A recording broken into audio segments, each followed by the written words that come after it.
Assalamualaikum warahmatullahi wabarakatuh. Kembali lagi di channel Indra Gunawan S396. Itu adalah Mang Wawan. Hmm, hmm. Kali ini Mang Wawan akan menceritakan sebuah kisah nyata yang dialami oleh Ibu Atik, yaitu TKW di luar negeri. Ketika TKW di luar negeri, Bu Atik ini memiliki beberapa sahabat, dan sahabat itu adalah salah satu meninggal dunia dengan kondisi yang sangat tragis sekali situ. Bagaimana ceritanya? Saksikan langsung Mang Wawan. Hmm. Hmm. Baik, kita akan langsung ceritain di sini. Tapi sebelumnya saya akan menyapa dulu sahabat-sahabat saya di subscriber. Apa kabarnya? Mudah-mudahan sehat-sehat selalu, dipanjangkan umurnya, diluaskan rezekinya, dan di bulan puasa ini penuh berkah. Mudah-mudahan apa yang kita niatkan tercapai. Amin ya rabbal alamin. Baik, kita akan langsung ke ceritanya. Suatu hari, Bu Atikin di sini dia punya rencana untuk berangkat pergi ke luar negeri, yaitu sebagai tenaga kerja wanita, yaitu TKW. Bu Atik itu di sini dia dengan tekad yang kuat, yang gigih dan penuh keyakinan dia akan berangkat ke luar negeri. Suatu ketika dia sudah berangkat ke luar negeri, itu menggunakan pesawat dari Indonesia menuju negara tetangga. Itu negaranya nggak mungkin saya sebutkan, tapi di sini adalah privasi.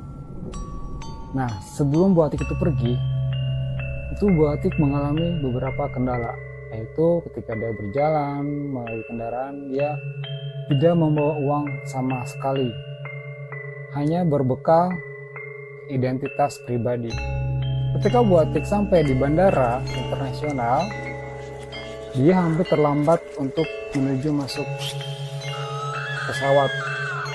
Nah, cemasnya Bu Atik di sini tuh dia sampai lari sini meminta bantuan. Akhirnya Bu Atik ke salah satu bandara tersebut, yaitu yang mengurus TKW.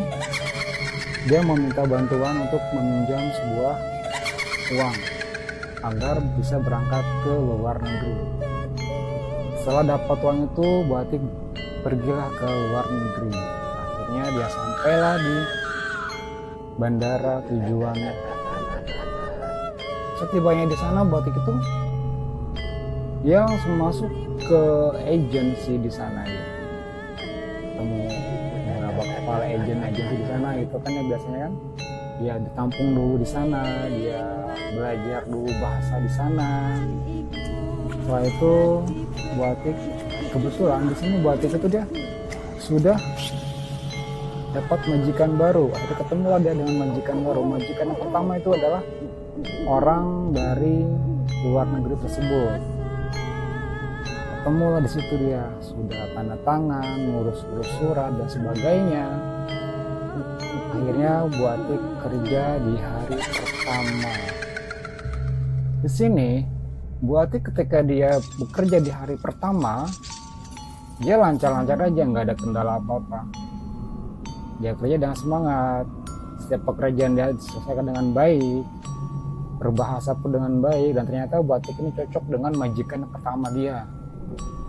Suatu ketika majikannya itu mengajak Bu Atik untuk berbelanja ke pasar tradisional yang ada di negara tersebut. Berangkatlah mereka menggunakan kendaraan roda 4. Dia berangkat di situ berdua bersama majikannya menggunakan mobil. Ketibanya dia di pasar tradisional, Bu Atik ini bersama majikan dia masuk nih ke pasar tradisional. Kebetulan pasar tradisional itu adalah cukup besar, luas, dan di situ ada beberapa pedagang sayuran, pedagang sembako, daging dan sebagainya. Ketika Bu Atik dan bersama majikannya jalan nih, dia jalan sambil memilih sayuran. Bu Atik ini melihat di satu sudut pandang mata dia ada satu sosok seperti yang dia kenal, dan bersama majikannya juga. Ternyata setelah dia menoleh ke arah kanan, nah si wanita ini pun juga temannya, ternyata itu adalah teman lama dia. Akhirnya dia menegur sapa tapi tidak berbahasa, hanya memberikan sebuah isyarat. Akhirnya Bu Atik berinisiatif untuk memberikan nomor telepon ketika dia memberikan nomor telepon pun dia izin dulu, Bu, ke majikannya kan, Bu, saya mau ke Kanada sebentar ambil lihat-lihat sayuran. Akhirnya Batik berangkat lah, tapi sebelum berangkat ya kata majikan bilang gini, hati ya, jangan terlalu lama karena kita ini mau segerakan kata majikan. Karena Batik itu diri kemudian ke temannya itu, akhirnya berikan nomor handphone. Batik gak lama kembali ke majikannya. Tak lama setelah berbelanja, akhirnya Batik pulang ke tempat majikannya untuk melakukan aktivitas seperti biasa, memasak, beres-beres rumah dan sebagainya gitu kan. Nah, suatu malam ketika Bu Atik ini beristirahat di kamarnya, secara tiba-tiba ada nomor yang tak dikenal masuk ke ponselnya.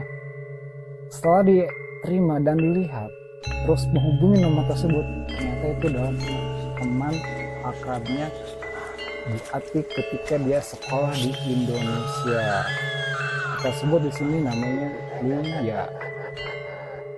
Sosok Lia di sini adalah dia teman sejak kecil dari Bu Atik ketika dia sekolah, akrab, bermain kesana kesini. Itu mereka tuh sangat akrab sekali di situ dia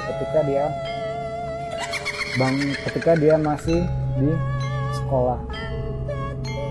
Singkat cerita di sini Bu Atik dia sambil mengetik-ketik handphonenya, mengirim-ngirim pesan WA, mengirim-ngirim gambar-gambar yang namanya gambar bahagia kayak gitu kan, karena dia sudah bertemu dengan teman lamanya. Ternyata tadi juga ada berjumpa di situ. Suatu ketika Bu Atik di sini dia punya terlintas di pikirannya untuk mengajak bertemu di hari libur, off day. Biasanya TKW itu dia punya hari libur setiap satu minggu sekali. Nah, ketika Bu Atik ini di hari libur, dia menyusun rencana untuk bertemu di salah satu taman. Bertemulah dia di satu taman bersama Lia. Nah, di sini Bu Atik itu dia tunggu lama, sambil duduk santai gitu kan. Lama datang tuh temannya tuh, teman akrabnya. Hai Tik, apa kabar? Bahagia sekali bisa bertemu, teman-teman lama nggak nyangka gitu kan. Ketemu lah di situ Bu Atik berbincang-bincang, dia malah rasa rindu. Lama kan, nggak nyangka lah. Akhirnya dia menceritakan bahwa dia ini punya teman juga dia untuk diajak berkenalan di minggu yang akan datang. Di minggu yang akan datang setelah tiba, mereka berkumpul kembali di tempat yang sama. Di sini tuh ada Lia, ada Atik, nah ada teman barunya. Tetapi di sini teman barunya itu membawa sosok pria, orang dari luar negeri juga. Nah, ternyata itu adalah seorang pacarnya dari temannya Lia. Kita sebut aja namanya Ella. Nah, si Ella ini punya pacar, dia punya teman tapi pacar, kayak pacaran gitu. Kita kan nggak tahu ini teman apa pacar, kayak pacaran dia. Itulah mereka berkumpul, mereka saling ngobrol, cerita-cerita. Nah, di sini awal ceritanya tuh Ella itu dia menceritakan bahwa dia pernah punya dia pacaran sama orang luar negeri. Ya, inilah pacarnya, berhubungan udah lama, mereka rukun biasa akrab gitu kan. Seusainya mereka berkumpul di taman taman yang biasa Atik dan dia bertemu. Sore harinya mereka kembali pulang ke tempat kerjaannya masing-masing, tempat majikannya masing-masing. Pulang. Atik pulang malah capek, gue tidur dulu bentar. Nah, di sini Atik mulai keesokannya aktivitas seperti biasa, memasak, pel apa dan sebagainya di situ. Nah, beberapa hari kemudian mereka berkomunikasi dengan lancar, tanya-tanya kabar, kapan kita punya rencana ketemu lagi sama Lia gitu kan ya. Nah, akhirnya Lia bisa rencana lagi, ya oke lah nanti kita ketemu lagi katanya. di lain waktu. Mereka udah semakin hari semakin akrab, mereka bertiga ini. Cuman di sini ada satu tragedi yang nggak bisa dilupakan. Tragedi apakah itu? Nanti kita akan ceritakan.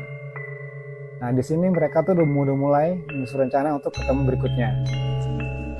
Ketika dia menyusun rencana berikutnya, di sini Atik, Lia, dan Ella itu dia datang dengan terpisah dan tidak seperti biasanya. Kita sudah menunggu lama, Atik sudah tiba, terus yang namanya Lia pun sudah datang, tapi teman satu lagi belum datang. Nggak lama, muncullah yang namanya si Ella tersebut. Cuman di sini Ella tersebut tidak seperti biasanya. Ketika dia bertemu berkumpul, itu disitu menunjukkan bahwa ada sifat yang tidak seperti biasanya. Dia hanya diam di situ, tidak mau menyapa, tidak mau bertanya-tanya dan sebagainya. Tidak, sama sekali nggak mau. Dia hanya murung dan tungkul, diam. Sekali dia senyum. Anehnya di sini dia hanya mencari tempat yang tidak terkena cahaya matahari secara langsung. Kenapa dan ada apa di situ? Karena yang namanya berkumpul nggak ada pikiran jelek lah. Akhirnya mereka agak sedikit curiga juga kan. Di sini nanya lah, kamu kenapa? Lah, kok nggak kayak biasanya? Kenapa? Kamu lebih suka di tempat yang teduh? Dia cuma bilang, saya lebih suka tempat yang teduh, yang nggak kena cahaya matahari secara langsung. Di situ mereka tuh nggak saling curiga. Oh, mungkin pikiran Lia dan Atik ini berpikir, oh mungkin dia lagi kurang sehat, oh mungkin dia lagi nggak mood, oh mungkin dia lagi nggak fit apa gimana dan sebagainya. Setelah itu mereka pulang lah ke rumah, ke tempat kerjaannya masing-masing. Mereka pulang. Nah, di sini tanpa diduga ada telepon dari majikannya Ella ke nomor Atik, menanyakan bahwa Ella itu nggak pulang beberapa hari. Nah, sedangkan 1 minggu yang lalu kita tuh sudah ketemu sama si Ella ini, cuman ya keadaan begitu. Akhirnya di sini Atik menjelaskan kepada majikannya bahwa saya pernah ketemu bersama Ella di taman 1 minggu yang lalu. Nah, majikannya menjelaskan Ella itu sudah tidak ada dan tidak pulang. Dan dia itu sudah wafat 1 minggu yang lalu. Kaget. Terkejut di situ dia. Akhirnya Atik dengan rasa terkejutnya, dia menghubungi Lia. Dan Lia pun betapa terkejutnya sahabatnya itu adalah wafat 1 minggu yang lalu. 1 minggu yang lalu itu siapa? Kita bertanya-tanya di situ semua. Nah, ternyata ada kabar di televisi menjelaskan bahwa ada tragedi pembunuhan di salah satu hotel yang korbannya ada seorang wanita dengan tragis terbunuh di situ. Bagaimana terbunuhnya? Kita akan ceritakan. Ini dia. Jadi, Ella ini dia menyusun perjanjian, maksudnya menyusun janji ke istrinya untuk bertemu di salah satu tempat. Yaitu lalu dia berangkat ke hotel tersebut. Ketika di dalam hotel, Ella itu menjelaskan ke si laki-laki ini, ternyata dia tuh mengalami hamil. Namun di sini laki-lakinya tidak bertanggung jawab. Akhirnya terjadilah pertengkaran yang tak terduga hingga menewaskan seorang TKW dari Indonesia yang bernama Ella tersebut. Nah, di sini Ella sangat tragis sekali terbunuhnya, yaitu adalah dengan perut terbelah, mengalami luka sayatan yang cukup dalam di bagian perut.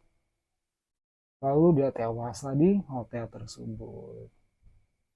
Nah, Ketika Atik ini tahu dan dia pun tahu kejadian tersebut, mereka itu sempat bertanya-tanya, ini pelakunya siapa? Tapi mereka sudah tahu bahwa pelakunya adalah pacarnya sendiri. Di sini kebetulan mulailah terjadi salah satu kejadian hal yang tak terduga di luar nalar, yaitu adalah ketika ibu Atik tersebut dia menyimpan karena dia pernah meminjam satu pakaian dari sang korban tersebut dan tidak dikembalikan, disimpan dalam lemari. Lemari tersebut terdengar suara tangisan di malam hari ketika Bu Atik mau tidur. Merintih kesakitan dan kesakitan, suaranya begitu. Begitupun juga dengan Lia. Lia pun mengalami hal yang sama. Ternyata sama, Lia pun juga ada suara rintihan seperti itu. Cuman di sini perbedaannya adalah Lia melihat satu sosok wanita yang ada di pojokan dekat tempat tidurnya Lia. Tetapi Lia dalam kondisi yang tidak begitu sadar karena dia posisinya tidur. Dia bisa mengenali sosok tersebut bahwa itu adalah sosok temannya. Karena tersebut dimulai di situ. Dan ini kejadian tidak sehari dua hari, bahkan berlanjut ke hari berikutnya. Terus menerus berulang dan berulang. Begitupun dengan Lia, berulang dan berulang. Nah, di sini mereka berdua akhirnya menyusun rencana untuk bertemu dan menyelesaikan masalah ini. Kenapa ini sampai terjadi? Suatu ketika, Ibu Atik mendapat petunjuk bahwa salah satu tas yang pernah dibawa oleh Lia itu ya dibuang di tempat taman tersebut. Di dalam mimpi, sang korban tersebut memberikan petunjuk bahwa tas tersebut pernah dibuang di taman yang waktu mereka berkumpul berempat. Akhirnya, Bu Atik dan Lia berkumpul di taman untuk mencari barang-barangnya Ella tersebut. Setelah mereka mencari barang-barang tersebut, diketemukanlah sebuah tas yang ada di dalam tempat pembuangan sampah. Itulah barang-barang yang pernah korban bawa. Pantas saja ketika waktu itu mereka berkumpul, mereka hanya Atik dan Lia ini merasa kebingungan melihat sosok temannya yang bernama Ella tersebut. Dia hanya bisa merunduk dan diam dan menuju ke arah pohon yang ada tempat sampah tersebut. Ternyata secara tidak langsung dia itu menunjukkan bahwa ada barang-barang yang dibuang di situ untuk dijadikan barang bukti dalam pembunuhan tersebut. Akhirnya terungkaplah semua pembunuhan ini dan si pelaku pun tertangkap dan akhirnya dipenjara di negeri tersebut. Dan akhirnya ketika dalam persidangan bahwa si pelaku ini dihukum mati. Akhirnya di sini terungkaplah semuanya dan cerita pun selesai. Oke teman-teman, kalau ada yang salah dalam pembawaan cerita, mohon maaf. Sekali lagi saya mohon maaf. Tadi saya Indra Gunawan, S396, Mang Wawan mengucapkan terima kasih banyak. Wassalamualaikum warahmatullahi wabarakatuh.